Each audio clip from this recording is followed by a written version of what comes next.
नमस्कार, महामना कोचिंग संस्थान में आपका स्वागत है और प्यारे प्यारे बच्चों को सुप्रभात। चलिए आज 12th वालों बच्चों के लिए मैक्रो इकोनॉमिक्स क्लास स्टार्ट हो गई है। डेली आपको मैक्रो इकोनॉमिक्स क्लासेस अब आपको मिलेंगी। इसके बाद आपको जो आपका सेकंड पेपर है इंडियन इकोनॉमी की क्लासेस भी आपको प्रोवाइड की जाएंगी। आइए आज पढ़ते हैं मैक्रो इकोनॉमिक्स क्या है। जैसा कि हमने आपको बताया था इकोनॉमिक्स के बारे में, तो जो बच्चे 12th में हैं और सर्च कर रहे हैं वो जाकर के 11th वाली वीडियो हमारी इंट्रोडक्शन देख लेंगे इकोनॉमिक्स क्या है। ठीक है, चर्चा आगे करते हैं, शॉर्ट में बताते हैं। जैसा कि हमें पता है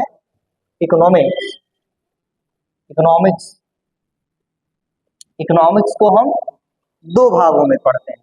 पहला भाग है माइक्रो, पहला भाग क्या है माइक्रो, और दूसरा भाग इसका जो है वो क्या है मैक्रो।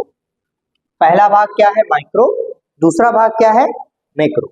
ठीक है, इन्हीं दो भागों में हम माइक्रो इकोनॉमिक्स की डिटेल स्टडी करते हैं। और आपके चाहे इंटरनेशनल इकोनॉमिक्स हो, चाहे इंडियन इकोनॉमिक्स हो, चाहे कोई सोशल इशू से रिलेटेड हो, चाहे कोई अन्य डेमोग्राफिक प्रोफाइल हो, आप सभी का जो स्टडी होता है वो माइक्रो और मैक्रो लेवल पर पढ़ते हैं। जैसा कि माइक्रो लेवल पर हमने बताया था कि माइक्रो लेवल पर हम क्या पढ़ते आ रहे हैं, इंडिविजुअल स्तर पे इंडिविजुअल डिमांड हो गया, इंडिविजुअल सप्लाई हो गई, प्रोड्यूसर इक्विलिब्रियम हो गया, कंज्यूमर इक्विलिब्रियम हो गया, प्राइस इलास्टिसिटी हो गई, है ना। ये सब सारी चीजें हम पढ़ते आते हैं, जिसमें कि मार्केट भी इंक्लूड होता है और मार्केट के बारे में भी हम पढ़ते हैं कि मार्केट में कैसे डिमांड होती है। ठीक है, और क्या चीजें पढ़ते हैं माइक्रो इकोनॉमिक्स में, तो माइक्रो इकोनॉमिक्स में हम जो हमारे लिमिटेड रिसोर्सेज है उनके बारे में पढ़ते हैं और अनलिमिटेड वांट्स और नीड्स के बारे में भी हम डिटेल स्टडी करते हैं। ठीक, आइए देखते हैं मैक्रो इकोनॉमिक्स क्या है। तो मैक्रो इकोनॉमिक्स ग्रीक वर्ड के मैक्रोस से बना हुआ है, जिसका मतलब होता है लार्ज, जिसका मतलब होता है लार्ज। भाई अगर हम अर्थशास्त्र की बात कर रहे हैं, अर्थशास्त्र के दो भागों की बात कर रहे हैं, जिसमें से आता है माइक्रो और मैक्रो, जिसको हम हिंदी में कहते हैं समष्टि अर्थशास्त्र और व्यष्टि अर्थशास्त्र, तो उसको आप छोड़ दीजिए, आप माइक्रो और मैक्रो ही जानिए।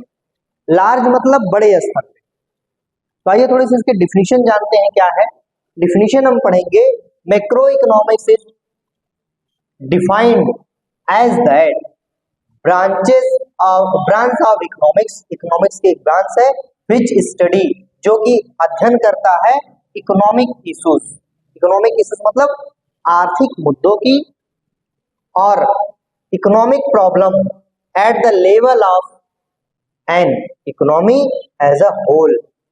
जो किसकी अध्ययन करता है, आर्थिक मुद्दों की, आर्थिक समस्याओं की, जो कि पूरे इकोनॉमी के स्तर पर, छोटे स्तर पर नहीं, इंडिविजुअल डिमांड की नहीं, इंडिविजुअल सप्लाई की नहीं, पूरे इकोनॉमी में किसी गुड्स एंड सर्विसेज की सप्लाई का डिटेल स्टडी कौन करता है, मैक्रो इकोनॉमिक्स। ठीक है, अब डिटेल स्टडी में क्या क्या चीजें आती हैं, इसकी स्कोप क्या है, आइए उसको भी जान लेते हैं। Estimation of national income, estimation of national income, national income के बारे में बताता है। जैसे कि हमारी पर्सनल इनकम होती है, मंथली इनकम होती है, बहुत सारी चीजों पर डिस्कस कर देंगे, वैसे हमारी नेशनल इनकम होती है। नेशनल इनकम मतलब देश की आय। भाई देश की आय की बात हो रही है, एक व्यक्ति की आय की तो बात हो नहीं रही है। तो हमारा मैक्रो इकोनॉमिक्स जो है स्टडी किसकी करता है, नेशनल इनकम की। एंड रिलेटेड एग्रीगेट्स, जैसे कि जीडीपी हो गया, है ना, एनडीपी हो गया, और क्या हो गया, जीएनपी हो गया, और एनपी हो गया। ये सब जो क्या है रिलेटेड एग्रीगेट्स हैं, जो कि 8 प्रकार के रिलेटेड एग्रीगेट्स पाए जाते हैं। जब नेशनल इनकम पढ़ाया जाएगा तो डिटेल स्टडी किया जाएगा। ठीक है, थ्योरी ऑफ एम्प्लॉयमेंट, जो कि कीन्स साहब ने दिया था, कीन्स की थ्योरी की हम बात करते हैं। थ्योरी ऑफ एम्प्लॉयमेंट रोजगार के सिद्धांत की बात करता है, किसी देश में कैसे रोजगार पाया जाएगा। परफेक्ट रोजगार मतलब एक अच्छा रोजगार किसी देश में कैसे मिल सकता है, सभी लोग रोजगार कैसे हो सकते हैं, इसके बारे में बताता है। उसके बाद आता है मनी एंड बैंकिंग से रिलेटेड, मनी के बारे में बताता है। किसके बारे में बताता है? मनी, कि भैया मनी है क्या, तो पूरे देश में जो मनी है उसका क्या रोल है। Theory of general price level, inflationary and deflationary, इसके बारे में बताता है। जनरल प्राइस लेवल के बारे में बताता है, पूरे विश्व में मंदी का स्तर क्या है और मुद्रास्फीति का क्या स्तर, ठीक है, ये हो गया। अगला क्या है, आगे देखेंगे, role of the government, role of the government जिसमें बजट होता है, गवर्नमेंट की बजट के बारे में बात किया जाता है। किसके बारे में बात होती है?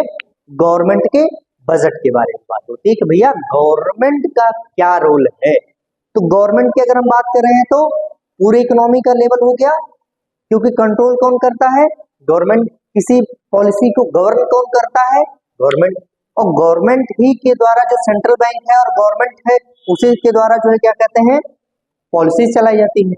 जैसा कि गवर्नमेंट जो चलाती है उसे हम फिजिकल पॉलिसी कहते हैं, और जो आरबीआई चलाती है उसको हम कौन सा पॉलिसी कहते हैं?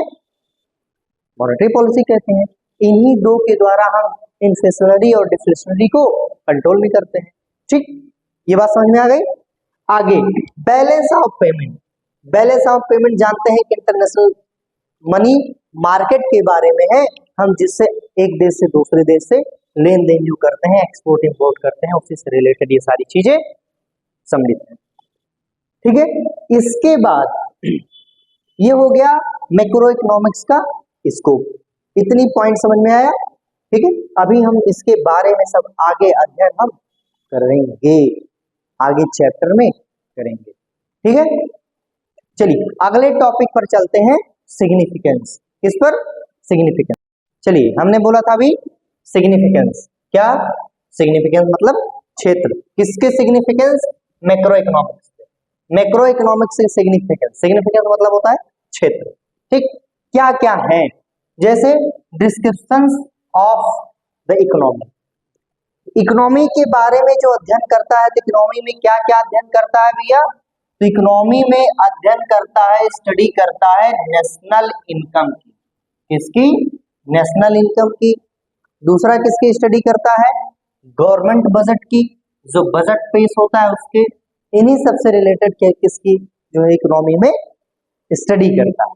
दूसरी बात आती है road map of growth and development. सबसे बड़ी बात कि ग्रोथ जो हो रहा है और जो डेवलपमेंट हो रहा है, जहां से कि हमारी ये पॉलिसी तैयार होती है, और जो कि 5 ईयर प्लान का एक पार्ट भी है, और उसमें बताता है कि ग्रोथ, उसके 4 रोड मैप कैसे तैयार हो रहे हैं, ग्रोथ क्या है, मॉडर्नाइजेशन क्या है, और क्या कहते हैं सेल्फ रिलायंस क्या है, और इक्विटी किस प्रकार से आएगा, है ना।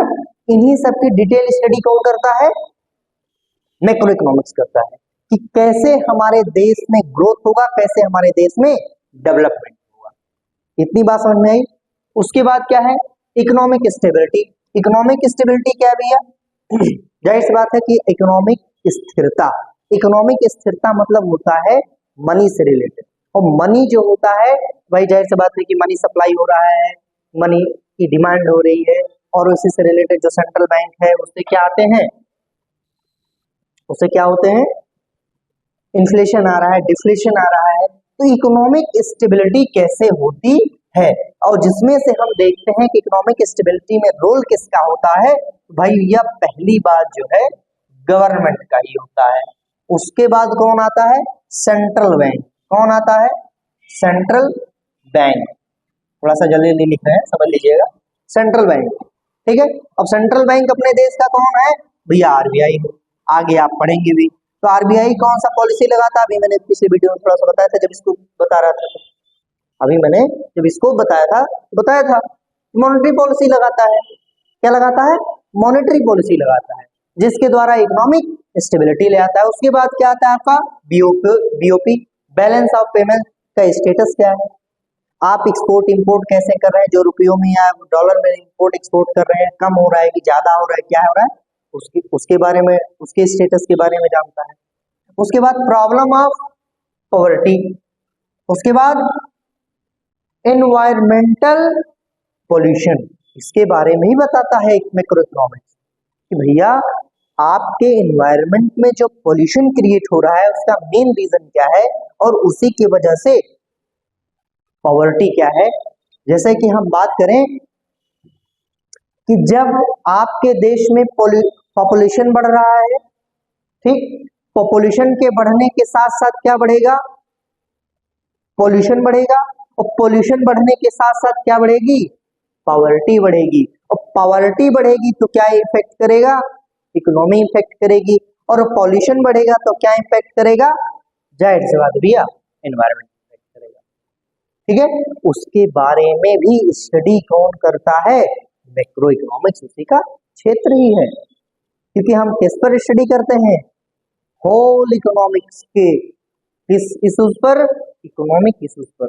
ये सभी किसके इशू हैं, इकोनॉमिक इशू है। ठीक है, पॉलिसी फॉर्मुलेशन, और यह बताता है कि कैसे पॉलिसी का फॉर्मुलेशन होगा, कैसे निर्माण किया जाएगा, कैसे लागू किया जाएगा, इन सब के बारे में भी डिटेल स्टडी कौन करता है, मैक्रो इकोनॉमिक्स। आपके मैक्रो इकोनॉमिक्स की इंट्रोडक्टरी क्लास में बस इतना ही है। मैक्रो इकोनॉमिक्स माइक्रो इकोनॉमिक्स में आप डिफरेंस यहाँ पर ऐसे स्लाइड में आ जाएगा, ठीक है, आप उसको पढ़ लीजिएगा, यहाँ स्लाइड में आ जाएगा आपके मैक्रो इकोनॉमिक्स और माइक्रो इकोनॉमिक्स के। ठीक है, आप डिटेल स्टडी कर लीजिएगा। बाकी मैं पिछला वीडियो एक बनाया हूँ इंट्रोडक्शन में, जिसमें मैं बताया हूँ माइक्रो इकोनॉमिक्स क्या है, डिटेल में मैंने बताया। ठीक है, तो इसके बाद चालू करते हैं अगला टॉपिक। अगला टॉपिक क्या है, आइए मिलते हैं। अगर वीडियो अगर आपको पसंद आया हो तो लाइक करें, चैनल को सब्सक्राइब करें, और जितने भी 12th वाले बच्चे देख रहे होंगे भैया उनके पास जरूर वीडियो शेयर करिएगा। ठीक है, हर हर महादेव।